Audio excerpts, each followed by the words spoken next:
Muito boa noite. Hoje estamos aqui em mais um encontro informativo e hoje a gente traz o tema de qualidade e cuidados no pré-natal, caminhando para o parto normal.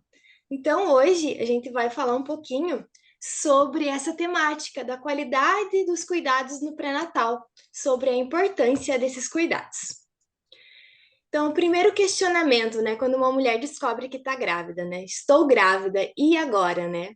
É um momento que surgem diversas dúvidas, anseios, receios, preocupações, e é um momento também de muita informação e muito aprendizado.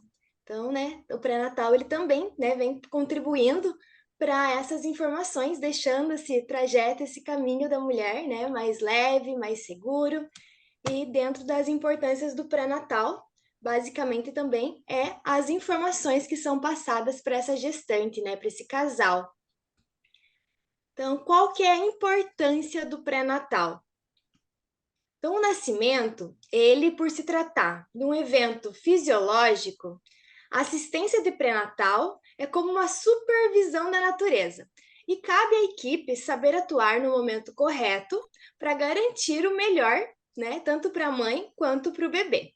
Então, são 270 dias dentro do útero, né? E nós temos esse período de tempo aí para prevenir diversas doenças, né? E também se preparar para um parto mais saudável. Então, por que fazer o pré-natal? O pré-natal, ele auxilia na prevenção e no diagnóstico precoce de doenças da mãe e do bebê, permitindo um desenvolvimento saudável do bebê e reduzindo os riscos da gestante.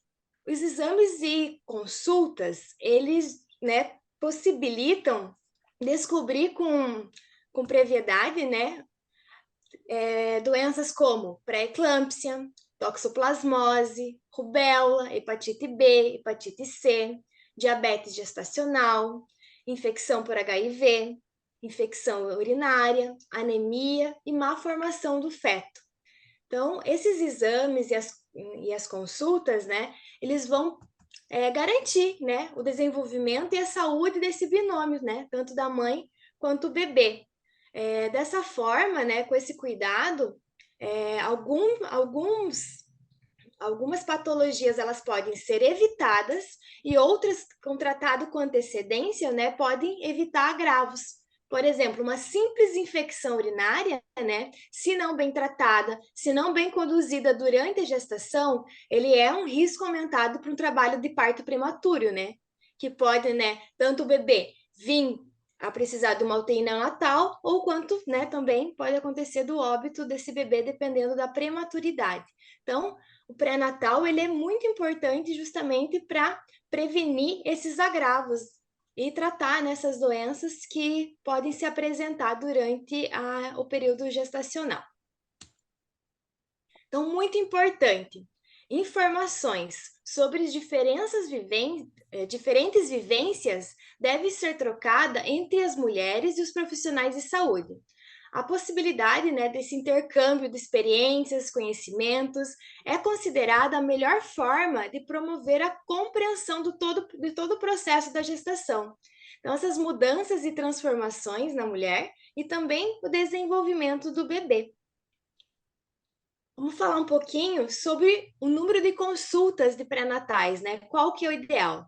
Então, embora o número de consultas varia muito de acordo com a conduta de cada médico, também, né, conforme algumas peculiaridades da gestão. Então, cada mulher, né, é única, cada gestação é única e às vezes precisa um cuidado mais aumentado. Então, isso, né, o número de consultas vai variar de acordo com, né, o que estivesse apresentando naquela gestação e também com a conduta do médico. Mas, basicamente, né, a paciente deve realizar o pré-natal mensalmente até o 7º mês de gravidez. E no 8º mês ocorrem 2 visitas, uma em cada quinzena. Já no 9º, né, e último mês, esse encontro ele passa a ser semanal, que é justamente, né, o período que precisa de mais atenção, que as alterações, né, e a preparação, o caminho para o parto, ele vai se chegando cada vez mais e precisa, né, estar mais próximo, né, do seu médico, da sua equipe que vai prestar essa assistência. O que é abordado e avaliado durante as consultas de pré-natal? Então, primeiramente, né, conversa com a paciente para saber como anda o seu estado geral, quais os sintomas que vem se apresentando. E a partir de 20 semanas de gestação, né, também ocorre indagação sobre os movimentos do feto. É medida a pressão arterial, é verificado o peso, aferição da altura uterina e da circunferência abdominal, a escuta dos batimentos cardíacos do bebê e também a feita a solicitação de exames médicos, tanto laboratoriais quanto os de imagens e outros, né, caso seja necessário. Esses exames eles permitem identificar doenças, né, que já estavam presentes no organismo dessa mulher, porém evoluindo de forma silenciosa, por exemplo, como a pressão alta, né, a hipertensão arterial, uma diabetes, doenças do coração, anemia, sífilis, né, entre outras.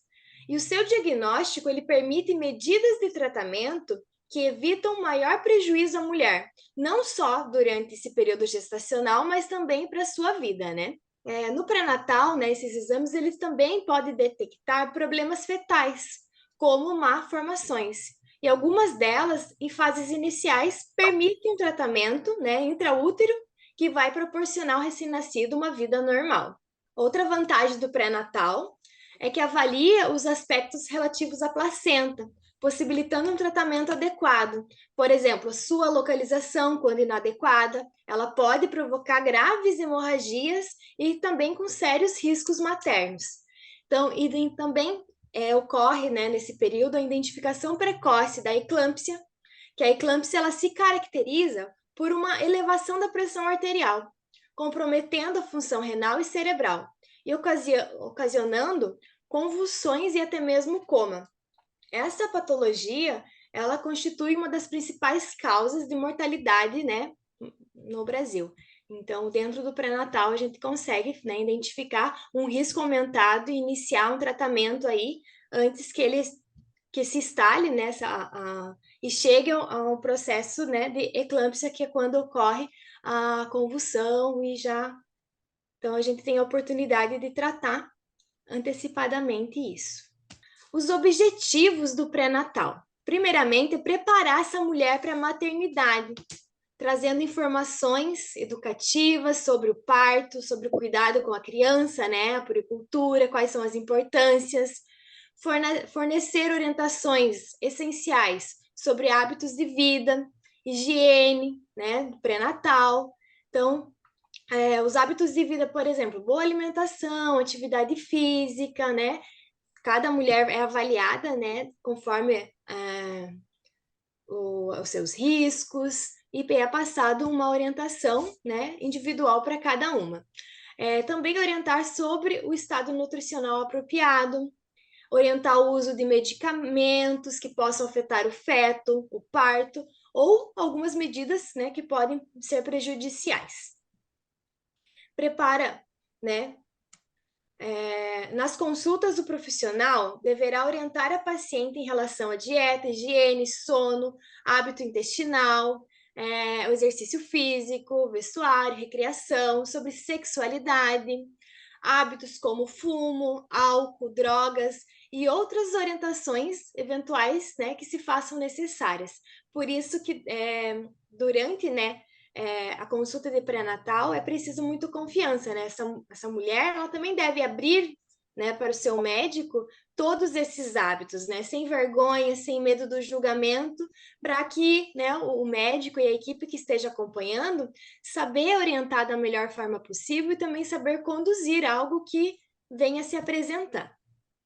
Então, a assistência ao pré-natal, ela é o primeiro passo para o parto e para o nascimento humanizado, com base na relação de respeito entre os profissionais de saúde, que estabelecem com as mulheres durante o processo de pré-natal, parto e puerpério.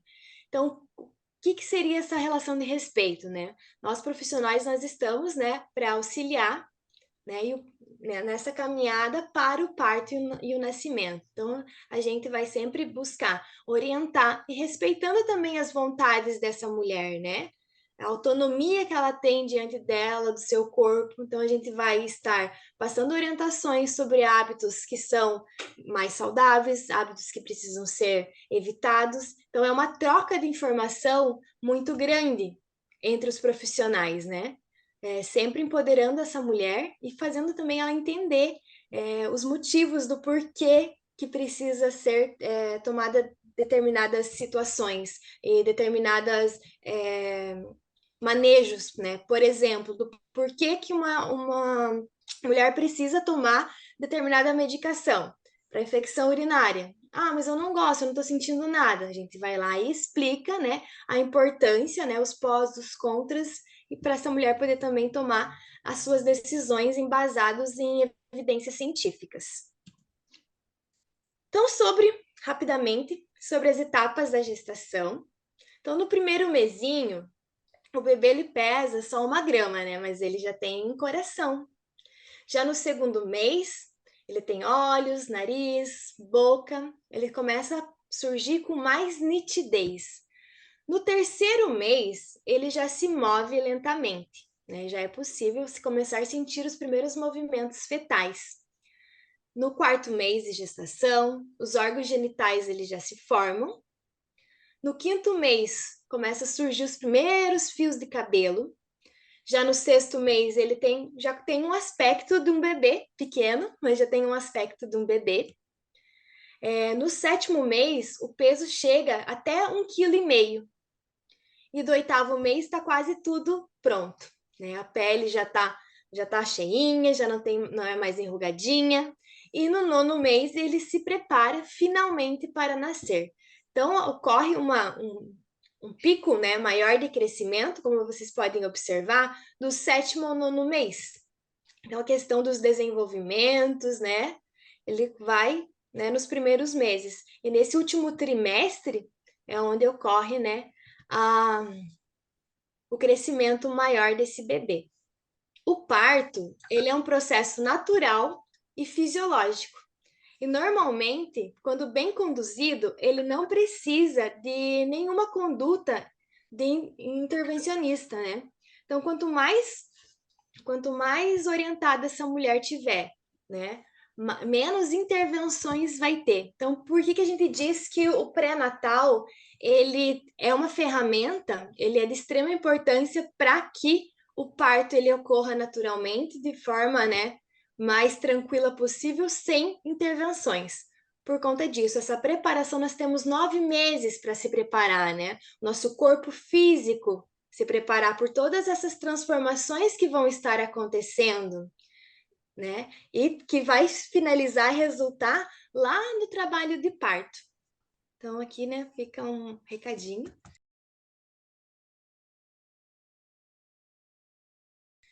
Então, assim, né, teoricamente, que a gente teria para passar seria mais ou menos isso, né?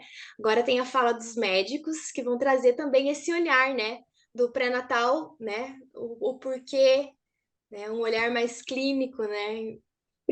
E eu acho muito interessante também que agora a gente tem a oportunidade de fazer pré-natais compartilhados, tanto no SUS quanto agora na nossa equipe também, são pré-natais com enfermeiro e médico junto, né? Que a gente acaba tendo 2 olhares, né? 2 pessoas olhando para o mesmo lugar, né? Proporcionando também para essa mulher, né? Um, uma abertura maior para tirar dúvidas, né? Formas de falar. Então a gente tem trabalhado muito bem dessa forma, integrativa, né? Em equipe. Eu acho bem interessante isso. Eu vou passar a fala agora para o doutor Clarindo. Nós estávamos falando de um trabalho multiprofissional, né? Isso que eu acho que é o interessante disso tudo, né? Que a assistência ela não pode ser focada só no médico, né? A conduta do médico, é claro que a conduta do médico vai sim ser fundamental para que a cliente seja bem assistida tecnicamente, né? Um profissional que se atualize, utilize as mais recentes evidências científicas, né, para fazer a assistência da melhor forma possível, porque a ciência é isso, né, ela está permanentemente em evolução. e o que é verdade hoje pode não ser amanhã, né? Por isso da importância da gente estar se atualizando, né?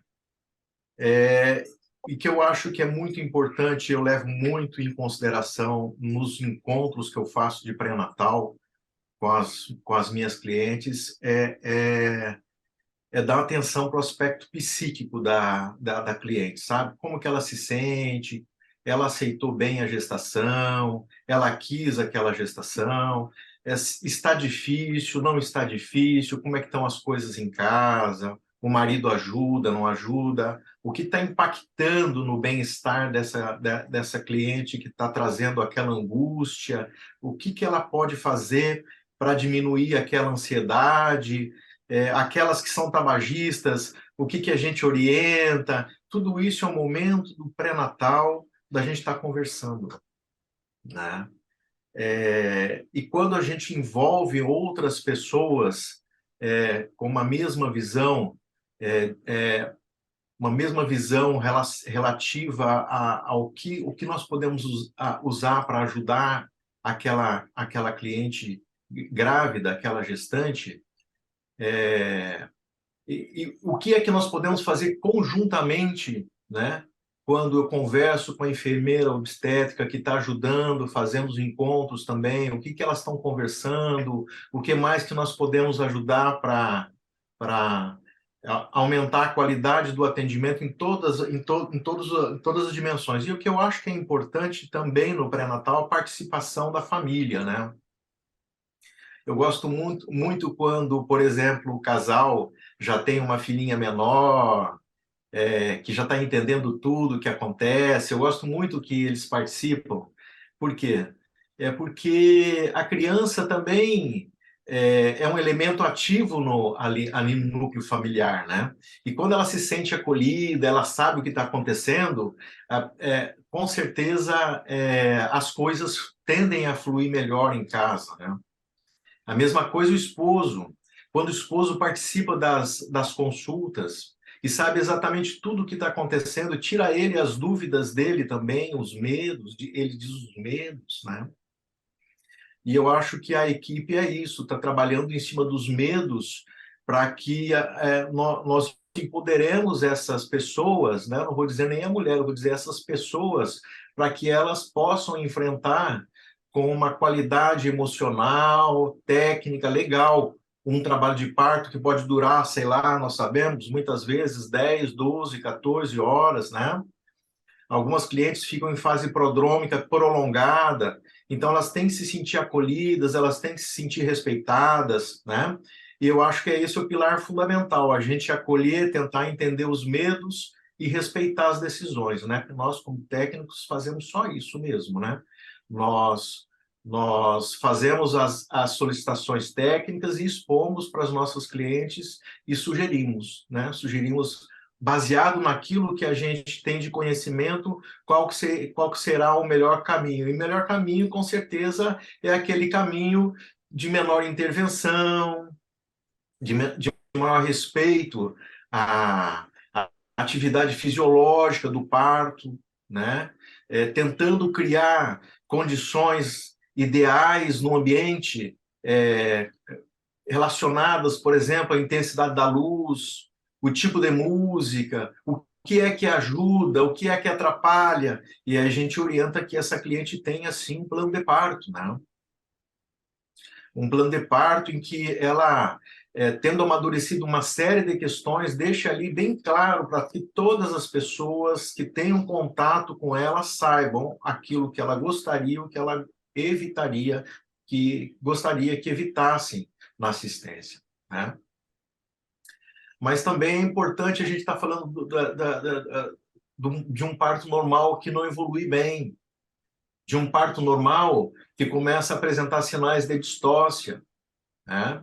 Então, o profissional médico e a enfermeira obstétrica vão dar atenção psíquica para essa cliente, vão dar atenção emocional, social, mas o foco é o técnico, sim. né? Nós gostamos muito que a doula esteja presente para que faça o suporte físico, o suporte emocional, e nós sim vamos fazer uma atenção especial na área técnica. E a partir do momento que há alguma coisa de diferente acontecendo, esse médico, essa enfermeira obstétrica deve reportar imediatamente os mais interessados, que são a parturiente e o esposo. Os familiares que estiverem presentes, dependendo da situação, há de se questionar que tipo de comentário fazer. Mas se a família está presente e deseja as informações técnicas, os primeiros a saberem quando alguma coisa não vai bem é a família, né? É a parturiente e é o esposo que está ali presente, né? Bom, pessoal, eu acho que, a princípio, seria alguma coisa que eu poderia estar falando, né? Agora deixa um pouco o tempo do Dr. Deniter ele fazer um pouco de abordagem, né, Dr. Deniter? Inicialmente, parabenizar, boa noite a todos, claro, parabenizar, então, a equipe Nascendo em Família, a Luana, o Dr. Antônio Clarino, pela bela exposição, nesta abordagem da qualidade do pré-natal, da eficiência, da importância pré-natal, não esquecendo da parte psíquica, psicológica, emocional, como o Clarino abordou também. Nós temos que ter um olhar sobre a gestante, um olhar mais clínico, um olhar mais aberto, abordando justamente a família, participação, apoio do marido, se há ou não esse apoio, porque algumas vezes temos casais onde não tem esse apoio familiar como deveria. Então, essa é uma abordagem que tem que ter com certeza. Quanto ao pré-natal, só colocar mais alguns detalhes que é importante na primeira consulta, as avaliações de riscos, além dos exames bioquímicos, de urina, avaliação também por imagem do colo, no ultrassom de primeiro trimestre, o próprio ultrassom de medida do colo, além da translucência nucal, ducto venoso. Então, existe um ultrassom chamado morfológico de primeiro trimestre, que é importante, que tem algumas clínicas especializadas em medicina fetal, não são todas, que fazem esse exame. Então, um exame que avalia riscos de trissomias, ou seja, de cardiopatias também, e até risco de pré-eclâmpsia. Então, a gente consegue ter um certo diagnóstico precoce para começar a orientar essa família no seu tratamento também. Por exemplo, se uma paciente tem risco aumentado, detectado pelo Doppler, risco aumentado de pré-eclâmpsia, ela vai ter que fazer um controle alimentar, um controle de peso, um controle dietético, suplementação de algumas vitaminas, o uso de aspirina infantil, até ela fazer o próximo Doppler, que em média no quinto mês, 21 a 22 semanas, para saber se está evoluindo bem. Então, avaliação de colo para risco de parto prematuro e avaliação também para risco de pré-eclâmpsia. E são coisas simples de fazer, pedidas no momento correto, são coisas simples do pré-natal e que a gente consegue detectar coisas graves, né? Um risco de parto prematuro e também o risco de pré-eclâmpsia.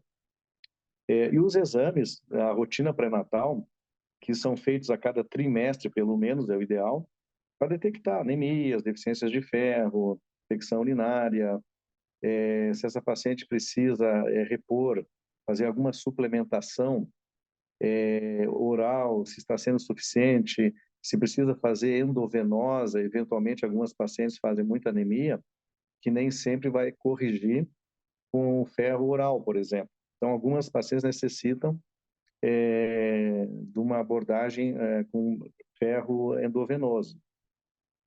Começa o preparo através de alguns cursos, segundo trimestre em diante. Então, cursos de gestante, né? Com doula, com enfermeira, o pré-natal compartilhado.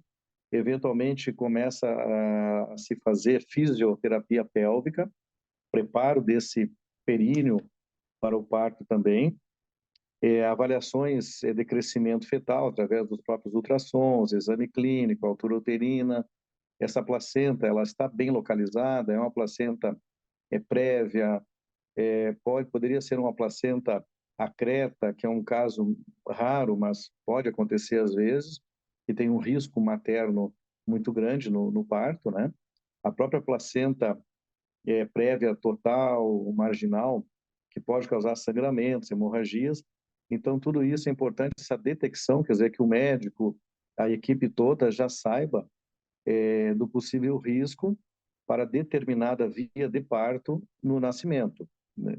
Tem casos que o parto normal, o parto vaginal, ele é contraindicado, e em alguns casos também a própria cesárea tem risco, né? Tem que ter uma equipe multiprofissional, no caso de uma placenta acreta ou percreta, onde a mãe tem um risco, ela tem que ganhar num hospital que tenha, que tenha sangue à disposição, banco de sangue, UTI, uma equipe multidisciplinar, às vezes cirurgião geral, urologista, uma abordagem numa cesárea. Então tem que ser um nascimento muito bem planejado, nesse caso de uma placenta acreta, que é mais comum em pacientes que têm cesáreas prévias ou é, cirurgias no útero, miomectomias, eventualmente curetagens, no caso, alguma cirurgia uterina, ela predispõe à implantação anômala dessa placenta, aonde ela acaba atravessando ou perfurando um pouco o miométrio, que é o músculo uterino.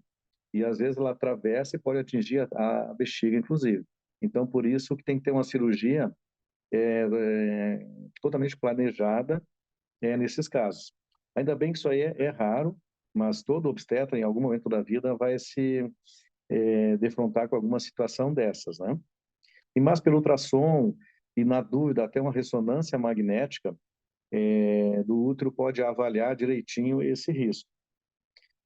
No terceiro trimestre, então, passou pelo morfológico ali do 5º mês, depois continua fazendo o seu pré-natal, resta ainda mais 1 ou 2 ultrassons para fazer, dependendo sempre do último resultado, nós vamos atualizando o tipo de exame posterior. Se ela precisa fazer Doppler de novo, ou se não há mais necessidade, já passou pela fase mais crítica, se tem que avaliar o crescimento ou alguma restrição de crescimento fetal, e aí vai chegando mais próximo do parto, avaliações, orientações para esse casal também sobre os pródromos, o que é uma contração, o que ela pode controlar em casa, o que ela tem que avisar a sua enfermeira, a sua doula, quando estiver mais próximo do trabalho de parto.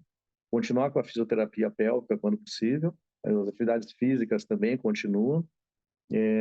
Rarissimamente a gente poderia contraindicar a atividade física, olha, tem que parar porque aconteceu isso e isso, a não ser por sangramento mesmo. Senão, ela deve continuar até próximo do parto.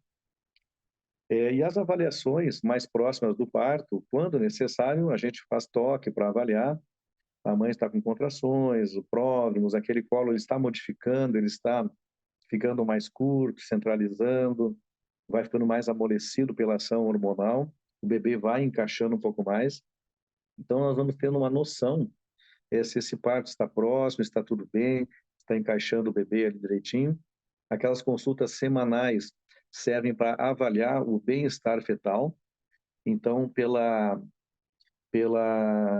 exame clínico, toque, eventualmente ultrassom para avaliar líquido amniótico, placenta, até chegar o momento que é o melhor momento realmente, que é o início do trabalho de parto e o nascimento, né? Como o Clarindo falou, o nascimento, obviamente que nós vamos tentar inicialmente sempre o parto vaginal, desde que esteja nas melhores condições, uma gestação de baixo risco, e muita coisa se decide ela no dia mesmo, porque a mãe tem que passar pela chamada prova do trabalho de parto, que na verdade é uma prova. A gente não sabe se ela vai conseguir, se o bebê vai nascer por via vaginal ou não. Então, muita coisa se decide só no dia mesmo, durante o trabalho de parto, que é uma situação muito dinâmica, né? O bebê também não vai numa posição reta, a criança tem que girar, tem que acompanhar as contrações, tem que estar com os batimentos dentro de um padrão normal, que é a nossa função justamente acompanhar essa parte técnica, saber se está dilatando, descendo, encaixando, evoluindo bem, batimentos cardiofetais normais, a mãe também está bem.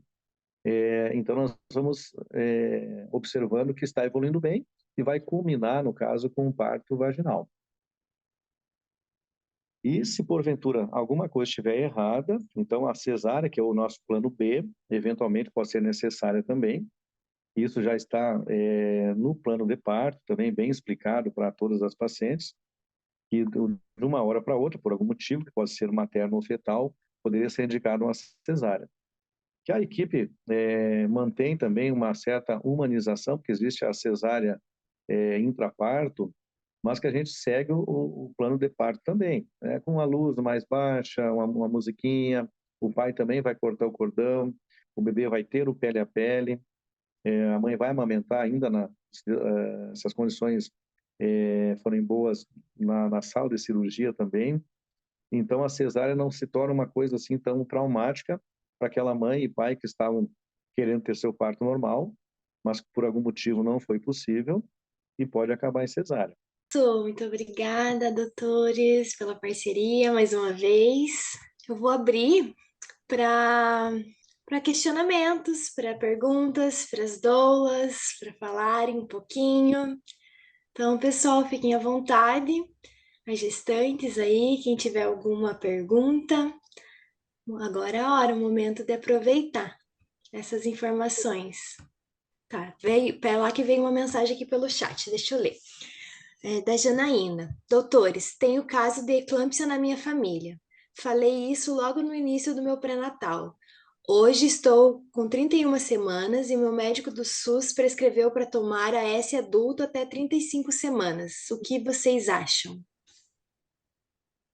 Então, como eu tinha comentado antes, se ela veio... inicialmente a gente usa o AS infantil, né?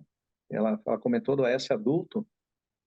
Na verdade, o mais correto mesmo é usarmos o AS de 100 miligramas, né? Que é o AS infantil, porque é ele que faz o efeito, a ação antiagregante plaquetária, que pode prevenir, no caso, formação de coágulo, trombose, e também age num outro sistema bioquímico, um pouquinho mais complexo, tromboxano A, prostaciclinas também, que são produzidos pela placenta, que equilibra um pouco mais a produção dessas substâncias, prevenindo a pré-eclâmpsia.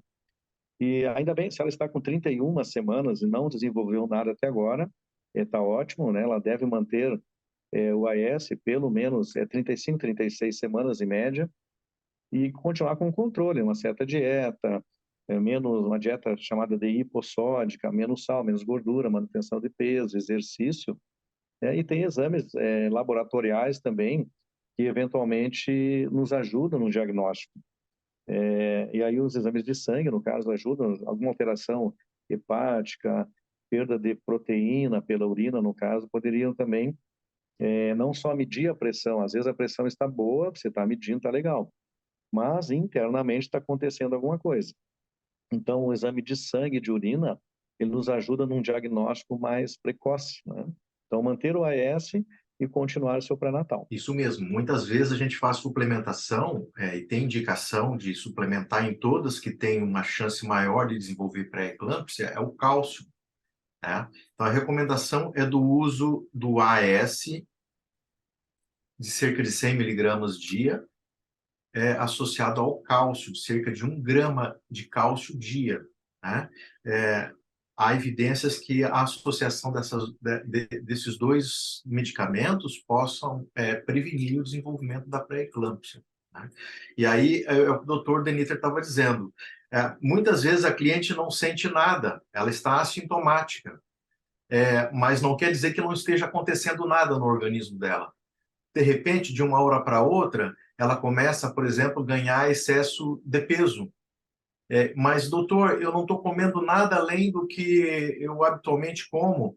Então, ela está fazendo retenção líquida, né? E aí já existem algumas situações, algumas informações que faz o médico pensar que essa cliente possa estar desenvolvendo pré-eclâmpsia. Opa, ganho exagerado de peso em poucos dias, inchaço nas mãos, inchaço na face, né? Muitas vezes a pressão dela ainda está normal, mas ela começa a ganhar excesso de peso. E aí, então, o médico vai investigar através de exames laboratoriais, de exame clínico, se essa cliente está desenvolvendo e o grau de gravidade da pré-eclâmpsia, né? Porque existem desde aquela pré-eclâmpsia em que a cliente apresenta só um edema discreto, uma hipertensão arterial, e somente isso. Mas existem aquelas outras que vão desenvolver situações de gravidade que podem, inclusive, colocar a vida dela em risco, né? Dela e do feto, né? Então, por exemplo, com alterações importantes da função renal, da função hepática, da função de coagulação do sangue, né? Então, a importância do pré-natal. Eu gosto assim, ó, a cliente vai fazer pré-natal comigo, eu gosto de ver a cliente ao menos 2 vezes no mês, desde o início do pré-natal.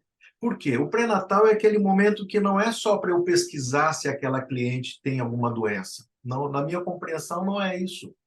Minha compreensão é, desde o primeiro momento, você ter a oportunidade de criar uma relação com essa cliente, de conhecimento do onde ela mora, o que ela faz, as dificuldades que ela tem, as facilidades que ela tem. Ela vai querer ter doula, ela vai poder ter doula, né? Ela vai poder, onde ela vai parir, né? Essas coisas todas, eu acho que é um momento ímpar. Do médico estar ali junto com ela, com o esposo, e estar conversando com eles desde o início, as preocupações, os medos, né? Se quer parto normal, se quer cesárea, muitas delas entram no nosso consultório já decididas pela cesariana, mas muitas delas mudam de ideia depois de ter as informações, os acessos, as informações, ouvir falar de riscos e de benefícios, de formas de parir o quanto mais natural possível, né? Então, é isso. A gente fica à disposição para esclarecimento de dúvidas. Se a gente souber, a gente responde, senão a gente pesquisa no Google, né, doutor Denitier? Sim, sim. Complementando, Clarindo ali, às vezes a paciente que apresenta um certo grau de hipertensão está tomando, porque a pré-eclâmpsia ela tem tratamento, né? Então não quer dizer que ela teve um grau de hipertensão que ela vai ter que partir para uma cesariana, que às vezes o pessoal assusta um pouco sobre os riscos, né? Olha, você está hipertensa, vai ter que ser cesárea. Mas uma hipertensão leve, uma pré-eclâmpsia leve, controlada, e se usa medicamentos para manutenção dessa pressão o mais próximo do normal possível, ela pode tentar seu parto normal sem problemas. Numa pré-eclâmpsia mais grave, claro, aí pode mudar de figura, porque o bebê pode estar com restrição, os níveis pressóricos muito elevados, é difícil o controle, ou até algum pródromo, assim, de uma convulsão. Então, realmente, às vezes, precisa interromper essa gestação até um pouco antes, porque a causa, nós temos que perguntar o que causou essa pré-eclâmpsia. Foi a genética materna, ou foi alterações placentárias? Então, hoje se sabe que tudo envolve placenta. Então, essas produções de tromboxano, prostaciclina, essas substâncias, no caso, que agem na circulação materna, e depois as consequências por alterações de rim e de fígado, é que vão levar a um distúrbio metabólico nessa mãe. Então, não é uma simples hipertensão. Tem mães que têm hipertensão até antes de engravidar, já vinham tomando medicamento, engravidam, continuam tomando as medicações próprias, mantendo um controle de pressão, e elas não têm pré-eclâmpsia. Então, a hipertensão arterial sistêmica, ela é diferente da pré-eclâmpsia. Então, pré-eclâmpsia, a doença hipertensiva, é uma doença só de gestante, só dá em grávida. Não dá em homem, não dá em mulheres não grávidas. Então, vocês não vão ver um homem com pré-eclâmpsia e não vão ver também uma mulher não grávida com pré-eclâmpsia. E por que é na gravidez? Por causa da placenta. Então, pode chegar um momento que a gente tenha que interromper essa gravidez, por quê? É para tirar o bebê, tem que tirar o bebê, claro, mas nós queremos tirar é a placenta. A placenta que é a causa de todo o problema, no caso. Então, o bebê vai acabar nascendo, algumas vezes até prematuro, e nós temos que preparar o pulmãozinho desse bebê, de repente até, se for muito prematuro, tem que ter vaga em UTI neonatal, tudo, porque a gente quer tirar a placenta. Por quê? Nós queremos proteger também a mãe. Então, não basta proteger o bebê, esquecer da mãe, porque a mãe também corre riscos, né, de convulsão, pode entrar em coma, pode ter um AVC, pode morrer. Então, como a Luana falou, ainda é uma doença das mais comuns, né, do pré-natal, das mais graves também, Então, tem que ter um manejo multidisciplinar, realmente, para nós termos minimizar os riscos lá na frente. O sangramento e a hipertensão é o que mata, né? Na maioria das vezes, em obstetrícia é o que mata. Né? No Brasil, a incidência de pré-eclâmpsia é maior, as mortes relacionadas a pré-eclâmpsia é maior do que os sangramentos, né?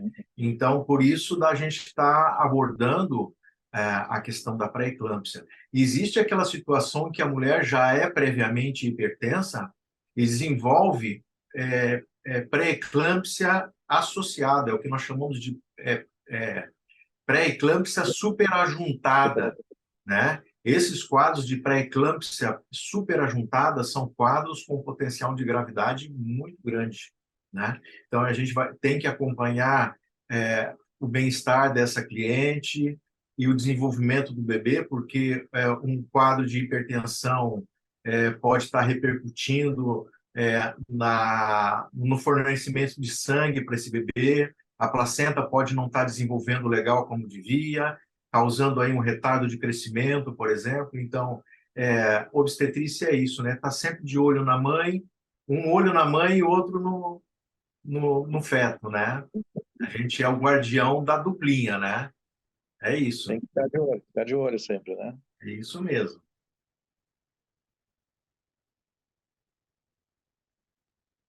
Alguém tem mais alguma dúvida, alguma pergunta? Uma outra curiosidade é que algumas clientes podem desenvolver pré-eclâmpsia depois do parto, no momento do puerpério inicial, sabe? Por isso que pouco se fala hoje sobre doença hipertensiva exclusiva da gravidez, porque ela pode acontecer, né, em raros casos, no pós-parto imediato, né? O paciente passar a desenvolver pré-eclâmpsia no pós-parto imediato, tá? Sim, já soube de casos, não foi cliente minha, graças a Deus, mas a gente sabe de casos de colegas, né? O pessoal comenta de pacientes que, inclusive, foram para casa, tiveram seu parto, de repente foram para casa e 2, 3 dias depois convulsionaram. Quer dizer, fizeram um pico hipertensivo em casa e convulsionaram, e aí aquela confusão toda e emergência, volta para o hospital. Ela fez uma pré-eclâmpsia no puerpério, no caso, né? Quer dizer, fez uma eclâmpsia, convulsionou, né? Pré-eclâmpsia é quando não convulsiona, é o estágio pré-convulsivo. Convulsionou é eclâmpsia, no caso. Convulsionou ou entrou em coma ou teve um acidente vascular. Graças a Deus, isso aí é raro, né? Talvez seja um pouco mais raro pela qualidade do próprio pré-natal também, porque hoje se sabe bastante da fisiologia, da fisiopatologia que está acontecendo. Então, você começa a prevenir lá no início, dieta, exercício, seus exames, uso da aspirina, cálcio, suplemento vitamínico.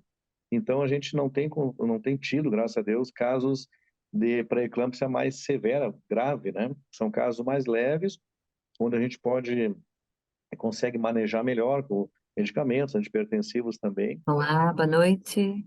Tudo bem, doutores? Tudo bem, meninas? Eu tenho aqui duas perguntas, que é uma coisa que eu sempre falo, e que o bebê, né, se vale a pena, e se é interessante começar o pré-natal antes de gestar, né? Tipo assim, nós estamos pretendendo engravidar, então a gente vai ao médico obstetra antes de gestar. Se também como prevenção funciona, ou se dá igual. E também eu já ouvi falar que o bebê, né?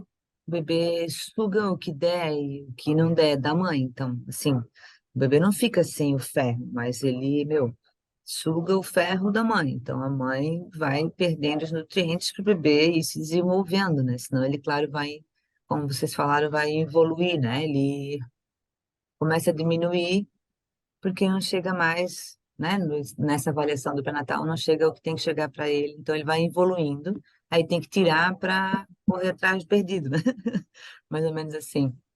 Mas é assim mesmo, porque tem aquelas mulheres que não tomam vitamina nenhuma, passam, né, enfim, a gestação com algumas visitas só e aparecem às vezes, né, com poucas visitas para Natal, porque às vezes o SUS ficou mais ou menos, e ela acredita que está tudo bem, porque cada vez que ela vai está tudo bem, então ela faz bem menos, né?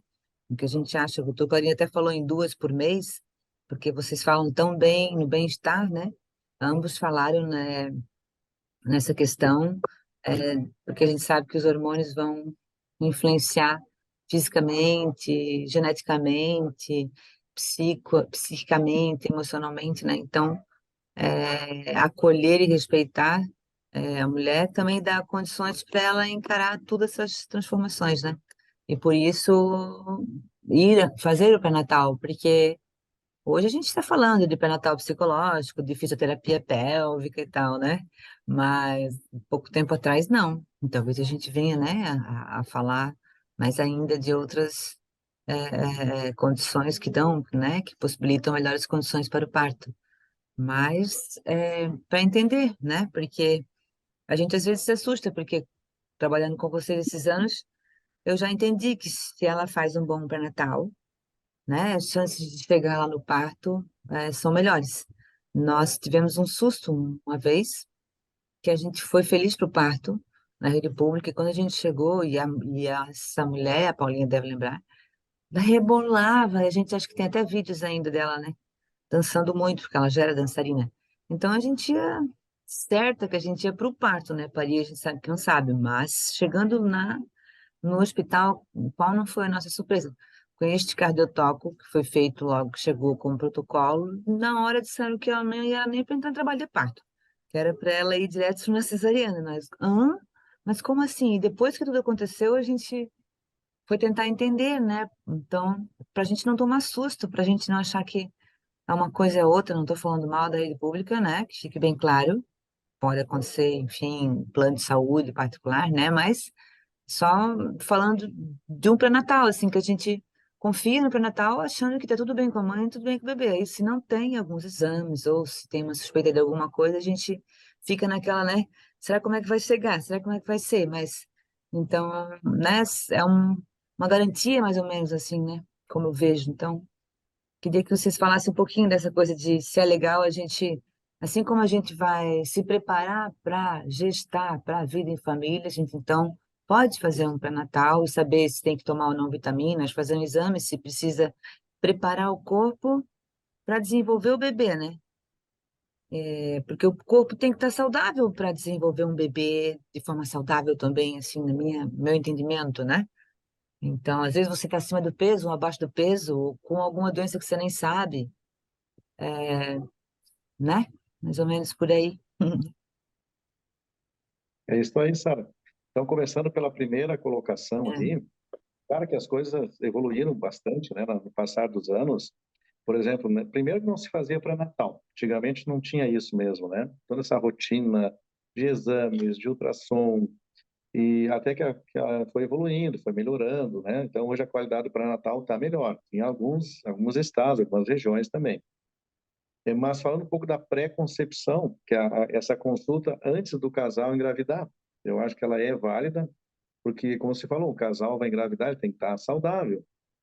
Então, muitas vezes essa consulta é para saber se essa mãe não está com anemia, não está com deficiências vitamínicas, se ela está com seu ciclo menstrual normal, seu exame ginecológico, seu Papa Nicolau, também se está seu exame de preventivo, né? Está tudo bem. Se fuma, se bebe, quais são os hábitos desse casal, do marido também, como é que está peso, fuma, bebe, algum vício. A orientação que eu dou, então, se faz os exames de rotina, exame ginecológico, se ela vinha usando anticoncepcional, usando algum medicamento, às vezes vai parar um tempo antes, para depois dar um certo tempo para poder engravidar, pode ser 2, 3 meses depois, ela vai liberar para engravidar sem uso de nenhum hormônio, né? E a gente começa uma suplementação já à base de metilfolato, eventualmente para o marido se usa alguma coisinha também, que não dá para pedir também espermograma para todo mundo, no caso, sabe? Ah, eu tenho meu espermograma normal, não é normal, então não tem a rotina de estar pedindo espermograma, a não ser que um casal esteja tentando engravidar já há muito tempo, mais de ano, não está conseguindo, então aí tem que ser feito exame do marido também, além dos exames dela, né? Aí depois engravidou, aí começa toda essa rotina que nós comentamos no caso do pré-natal. Suplementação de ferro, que é o principal elemento consumido, no caso, pela própria mãe, útero precisa, aminoácido, ferro, placenta e bebê. Por isso que a anemia por deficiência de ferro, a ferropriva, ela é a mais comum na gestação. E ela começa com suplementações, no caso, habituais, né? Dependendo da alimentação, umas vão conseguir se alimentar melhor, outras não ingerem tanta proteína. Temos vários casais veganos, vegetarianos, que a mãe já inicia o seu pré-natal já com um certo grau de deficiência de ferro, anemia, então ela já começa a suplementação numa dose mais alta. Eventualmente, segundo, terceiro trimestre, às vezes tem que usar até o ferro injetável, em alguns casos, né? Mas isso é uma rotina pré-natal, isso é para todo mundo assim, a gente vai avaliando, tem os exames laboratoriais ali para nos ajudarem, né? Exame clínico também, né? Aquela mãe que está pálida, branquinha ali, parece um papel transparente de branca, já pega a mão assim, a mão é gelada. Já vai desconfiando que ela está meio anêmica, né? Aí complementa depois comprova com o exame laboratorial. Hoje os suplementos, não, ainda bem que não são só o ferro. Então nós temos zinco, selênio, magnésio, cobre, ômega 3, né? Nesses suplementos vitamínicos, o ideal é que ela use vários suplementos. Na rede pública, às vezes, o pessoal usa só o sulfato ferroso e o ácido fólico. E, né, falta, às vezes, os outros micronutrientes, né? Então, isso eu vejo, às vezes, que recebo pacientes que vinham usando só o ferro e ácido fólico. Então, o ideal, eu costumo, pelo menos, prescrever um suplemento com maior número, assim, de micronutrientes, no caso. E sempre orientar na dieta, claro, às vezes está ingerindo muito carboidrato, doce, né, pouca salada, pouca verdura, cereal, ganhando peso acima da média, mas anêmica, né? E o bebê, às vezes, até com crescimento, está normal, até acima da média, porque como ela come muito carboidrato, que transforma em açúcar, açúcar vai para o bebê está ganhando peso, né? Mas e a mãe cada vez mais anêmica, no caso. Então, isso faz parte da rotina pré-natal também. Bom, sobre a cardiotoco, quando a cliente chega numa maternidade, às vezes tem a rotina de fazer um cardiotoco na chegada ali, como padrão, né? Protocolo.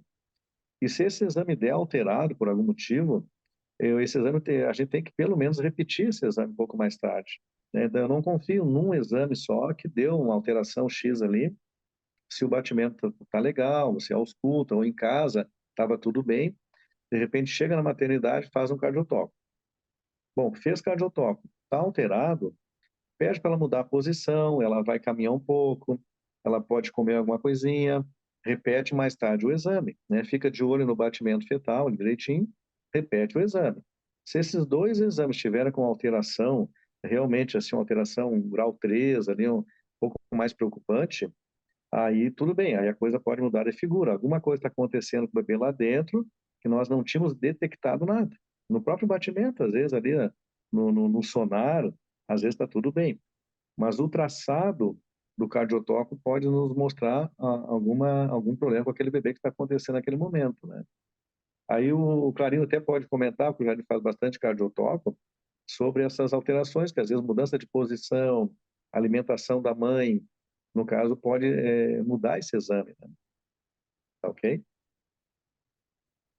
Exatamente. E a cardiotocografia nos ajuda muito a acompanhar bem-estar de bebês, principalmente em gestações de alto risco, né? Em gestações de alto risco, pré-eclâmpsia, diabetes, hipotireoidismo. Então, a cardiotocografia, e nós temos hoje a cardiotocografia computadorizada, né? Que é um equipamento diferenciado no sentido que permite ao médico analisar parâmetros que não existem na cardiotocografia tradicional. Consegue enxergar o que nós chamamos de microvariabilidade, por exemplo, coisa que o olho humano não enxerga, a cardiotocografia pode estar enxergando e dizendo e alertando o médico sobre o bem-estar de determinados bebês, né? Então, o pré-natal serve para isso também, para que o médico utilize de toda a tecnologia para estar meio que vigiando o bem-estar fetal, principalmente daquelas gestantes que desenvolvem alguma doença durante o pré-natal, né? Uma outra Além do... uma vitamina queridinha que o pessoal tem acompanhado muito aí, além da D, né, doutor, é a vitamina B12, né? Uhum, Isso, verdade. então, às vezes a cliente sente um cansaço, uma indisposição, aí você vai ver lá, a vitamina B12 dela está lá embaixo, o ferro está baixo, né? A ferritina está baixa. A ferritina é uma outra forma, é um exame que a gente usa para acompanhar a parte hemática, o bem-estar, a quantidade de ferro que essa mulher tem no organismo. Se ela tem deficiência, isso pode repercutir também no bebê, né? Além da qualidade de vida dela, no cansaço, fraqueza, indisposição, né? E aí junta tudo isso, o efeito da progesterona na vida dessa mulher, ela tende a ficar mais deprimida, né? E aí sim a importância da gente fazer um diagnóstico precoce e estar dando suporte para essa mulher, né? A importância dos exames servem para isso, não é só para movimentar o laboratório, não, é para fazer o suporte de qualidade para essa mulher, né? Karina, só complementando, se você já teve algum caso que o primeiro cardiotoco deu alterado, e aí você espera um tempo, muda a posição, alimenta a paciente e faz outro depois. Eu vejo que é comum, às vezes, um segundo dá melhor, né? Exatamente, né? A cardiotocografia é um exame precioso, mas pode aumentar a incidência de cesariana se ele não for adequadamente realizado e analisado, né? Então, a cliente está mais de 3 horas sem se alimentar, isso vai repercutir na movimentação fetal, que é um dos aspectos analisados na cardiotocografia, né? Que a cardiotocografia vai analisar fundamentalmente 3 parâmetros: a frequência cardíaca fetal, a atividade uterina e a movimentação fetal, né? Então, é um exame dinâmico em que essas informações vão sendo passadas no papel, ou no caso específico da cardiotopografia computadorizada, no computador, que pode ser imprimido ou não, de acordo com a, a necessidade, né? Mas, de qualquer forma, se você não imprime, ele fica armazenado e você pode imprimir a qualquer momento na cardiotopografia computadorizada. Mas o fato é que ali, na frequência cardíaca fetal, a gente vai analisar a variabilidade. O que é a variabilidade? É o quanto varia essa frequência cardíaca no decorrer do tempo, né? E aquelas circunstâncias em que a mãe está em jejum prolongado, por exemplo, ou esse bebê não está bem, essa variabilidade ela diminui. É, só que antes da macrovariabilidade diminuir, diminui a microvariabilidade. Então, se você consegue fazer uma cardiotocografia computadorizada, você faz diagnóstico precoce e de mais certeza.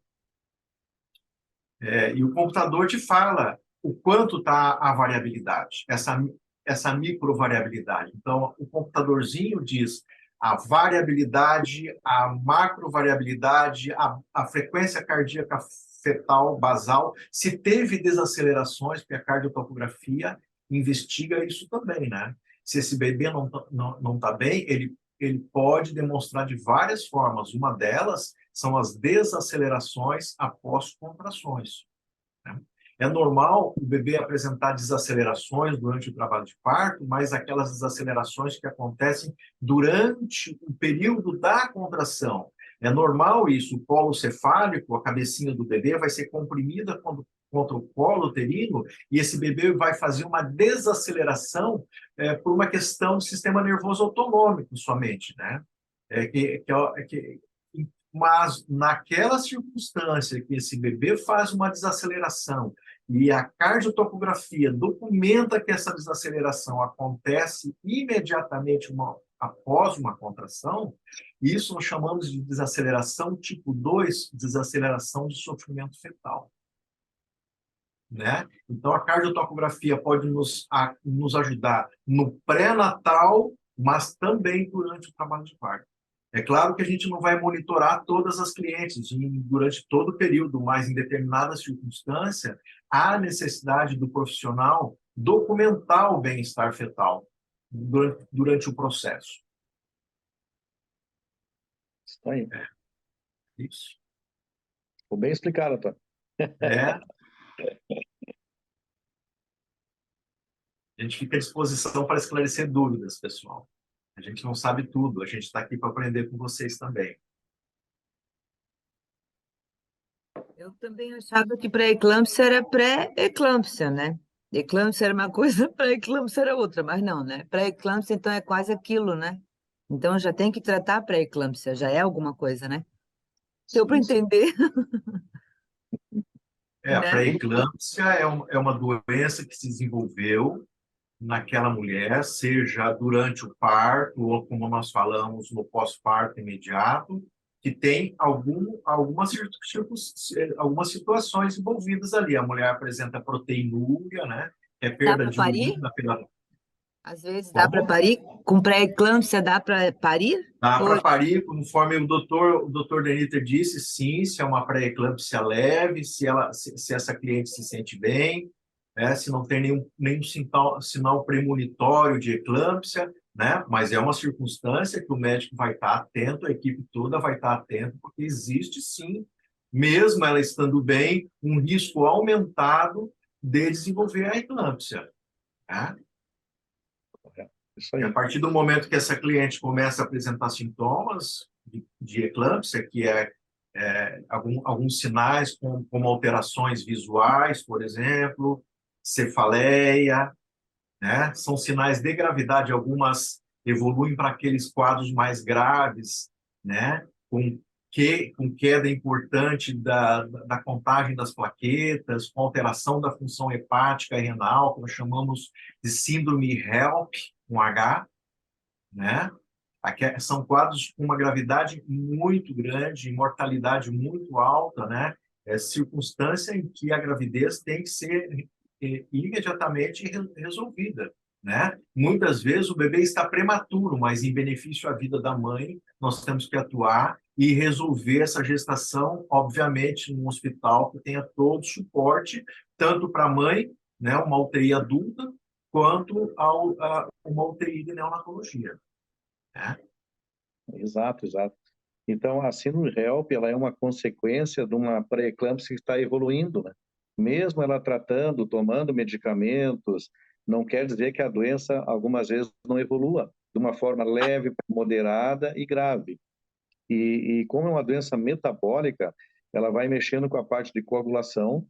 Esse sangue pode se tornar até incoagulado, ou seja, pode ter hemorragias, sangrar, não via vaginal, mas ela pode sangrar assim, gengiva, olhos, vai fazer uma punção, sangra, tontura, cefaleia, vômito, confusão mental, é quadro gravíssimo, né? Então, resolução imediata dessa gestação, que é como eu tinha comentado antes, nós temos que tirar essa placenta, né? Só que antes de tirar a placenta, temos que tirar o bebê. Então, tem que ter todas as condições necessárias, UTI neonatal, eventualmente transfusões de sangue, se for o caso, plaqueta também, para justamente preservar a vida materna, né? Tá, nós Isso. estamos falando aqui de situações graves, que não é o mais comum, né? Graças a Deus, não queremos assustar a nossa amiga aí que tem um histórico de hipertensão familiar, assim no caso, mas ainda bem que são raridades, né? Mas como é uma doença que exige um olhar clínico, um olhar diferenciado, então a gente quer chamar atenção para esses dados. Isso. E um diagnóstico precoce é muito importante. Por isso, assim, que eu gosto de me encontrar com as minhas clientes, principalmente a partir do segundo trimestre, né? Que a pré-eclâmpsia, ela se desenvolve a partir da 20ª semana. Entre a 20ª e a 24ª semana é que aumenta é onde se desenvolve a pré-eclâmpsia, até o final da gestação, claro, né? E pode, como nós mesmos dissemos, no pós-parto imediato, né? Então, um diagnóstico precoce, ou mesmo, como o Dr. Deniter falou ali, o ultrassom das artérias uterinas mostrou ali uma alteração que pode estar demonstrando um risco aumentado de desenvolver a pré-eclâmpsia, usarmos o ácido acetil salicílico, né, associarmos o cálcio, e fazermos acompanhamentos mais de perto do bem-estar dessa cliente. Quando que se deve parar, então, ou fazer essa pausa ou diminuir? É uma pausa? É diminuir a atividade física? Como é que é isso? Thaís, Tá. Os dois querem responder junto, assim não pode. Eu comecei primeiro. Tá bom, vai lá. Thaís, Oi? circunstâncias, por exemplo, de ameaça de abortamento no início da gestação, né? A gente contraindica a atividade física, aliás, a gente orienta repouso físico, né? Repouso sexual, né? Situações que predispõem a mulher a desenvolver trabalho de parto prematuro, né? Situação em que a mulher tem uma insuficiência, por exemplo, do colo, que pode facilitar uma perda por esse motivo, que nós chamamos de incompetência istmo-cervical, né? Aquelas mulheres que têm situações como, por exemplo, um útero mais irritável, que têm contrações fáceis, que estão, como, por exemplo, com uma infecção urinária e contrações prematuras, numa fase que o bebê ainda não tá maduro. São circunstâncias que a gente orienta a evitar a atividade física, né? Mas eu, de forma geral, eu libero as minhas pacientes, cada uma delas tem uma capacidade física, umas são esportistas, outras pouco praticam. Eu digo para elas que elas devem ter uma atividade saudável, caminhadas, evitar se expor a atividades de alta intensidade, de risco aumentado, andar de bicicleta, por exemplo, no final da gestação, pedalar num lugar de risco aumentado, não acho legal, né? Se preservar de determinados riscos mais no final da gestação, porque uma queda pode trazer um risco aumentado para essa cliente, tanto para ela quanto para o bebê, um descolamento placentário, né? Tá? Mas, de forma geral, eu oriento que elas façam atividade física de acordo com a capacidade delas, do bem-estar delas. Ela se sente bem fazendo aquela atividade, naquela intensidade, se ela se sente bem, não vejo problema. Mas se ela está se sentindo cansada, ela percebe que quando ela faz aquela atividade, naquela intensidade, ela sente dor, ela sente desconforto, aí sim eu oriento diminuir. É isso aí, exatamente. Tirando as contraindicações mais absolutas, relativas, placenta prévia, sangramento, risco de parto prematuro, então, dentro das condições que ela já está habituada a fazer, né, pilar, esporte de impacto, né, crossfit, de repente luta, tai chi chuan, coisa assim, né, essas coisas que poderiam se impactar ou até correr algum risco, queda, mas no restante a gente mantém até o dia do parto. Não precisa parar assim, fazer pausa uma semana antes, um mês antes, não. Se ela estiver se sentindo bem, disposta, ela pode manter. Sabe o que eu tenho percebido nas últimas que nós tivemos algumas atletas, né? Umas corredoras, agora uma praticante de CrossFit, a professora de yoga. Quando elas praticam essas atividades já antes, né?